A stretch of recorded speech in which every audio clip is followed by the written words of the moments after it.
NGP கல்லூரியில் 24ஆம் ஆண்டு பட்டமளிப்பு விழா.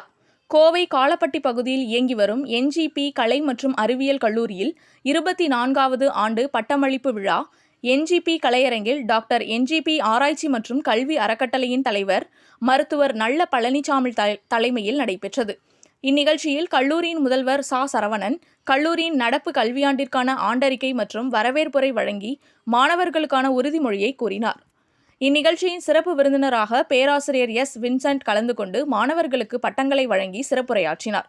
இந்த பட்டமளிப்பு விழாவில் இளங்கலை 193, முதுகலை 390, முனைவர் பட்டம் 12, மொத்தமாக 2305 மாணவர்கள் பட்டம் பெற்றனர். நிகழ்ச்சியில் கோவை மருத்துவ மையத்தின் நிர்வாக அறங்காவலர் அருண் பழனிசாமி, என்ஜிபி கல்வி குழுமங்களின் செயலர் மருத்துவர் தவமணி தேவி பழனிசாமி, என்ஜிபி ஆராய்ச்சி மற்றும் கல்வி அறக்கட்டளையின் முதன்மை செயல் அலுவலர் ஓ.டி. புவனேஸ்வரன், இணை செயல் அலுவலர் நடேசன், என்ஜிபி கல்வி குழுமங்களின் இயக்குனர் ரா. முத்துசாமி, கல்லூரியின் கல்வி சார்ந்த இயக்குனர் ராமமூர்த்தி மற்றும் மாணவ மாணவியர்கள் கலந்து கொண்டனர்.